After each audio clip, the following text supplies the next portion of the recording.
जय हिंद दोस्तों, स्वागत है आप सभी का हमारे यूट्यूब चैनल में। दोस्तों आज हम सभी पढ़ेंगे आर्टिकल 110।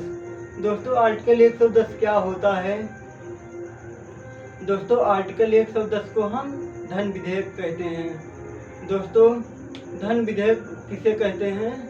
दोस्तों भारत में ऐसे विधेयक को हम धन विधेयक कहते हैं जिसमें आर्टिकल 110 से संबंधित कोई भी प्रावधान या उससे संबंधित प्रावधान पाए जाते हैं, उसे क्या कहते हैं? धन विधेयक कहते हैं।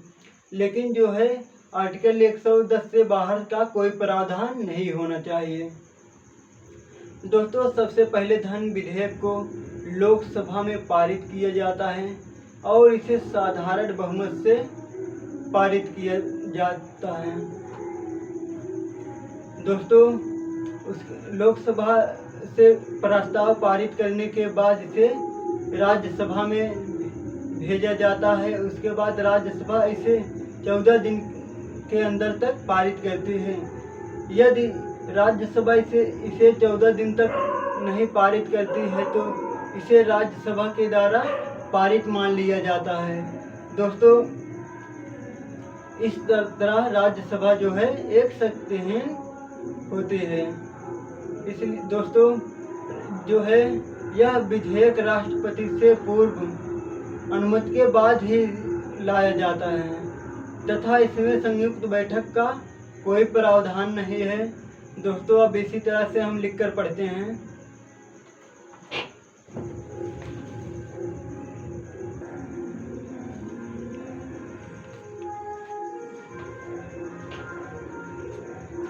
दोस्तों आर्टिकल 110 धन विधेयक होता है, जैसा कि हमने पहले ही बता दिया है। दोस्तों भारत में ऐसे विधेयक को हम धन विधेयक कहते हैं जिसमें अनुच्छेद 110 से संबंधित कोई भी प्रावधान या सभी प्रावधान पाए जाते हैं और इससे बाहर का कोई प्रावधान नहीं होना चाहिए।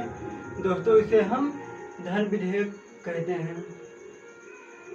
दोस्तों यह विधेयक सबसे पहले राज्यसभा में यह विधेयक सबसे पहले लोकसभा में पारित किया जाता है और साधारण बहुमत से पारित होने के बाद राज्यसभा में इसे भेज दिया जाता है।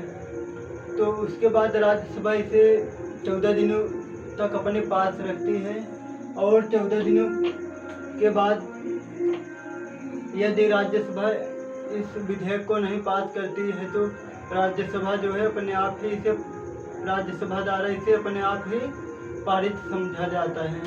दोस्तों इस तरह राज्यसभा क्या होती है? राज्यसभा एक शक्तिहीन होती है। दोस्तों यह राष्ट्रपति के पूर्व के अनुमति के बाद हिलाया जाता है तथा इसमें संयुक्त बैठक का कोई प्रावधान नहीं होता है। दोस्तों राष्ट्रपति इसे जो है इस धन विधेयक को सहमत भी दे सकता है और दोस्तों इस विधेयक को जो है क्या कहता है अस्वीकृत कर सकता है वीटो पैकेट लगाकर। दोस्तों यह जो है राष्ट्रपति इस धन विधेयक को अपने पास जो है नहीं रख सकता है और जो है इसे पुनर्विचार के लिए भेज सकता है। तो इसी तरह से दोस्तों ये हमारा आर्टिकल 110 कंप्लीट होता है। तो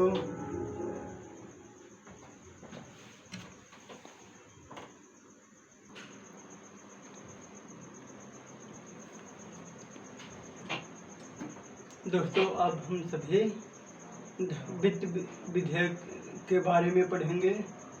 दोस्तों भारत में ऐसे विधेयक को वित्त विधेयक कहते हैं जिसमें अनुच्छेद 110 से संबंधित कोई भी प्रावधान या उसके अंदर के सभी प्रावधान पाए जाते हैं, उसे वित्त विधेयक कहते हैं। दोस्तों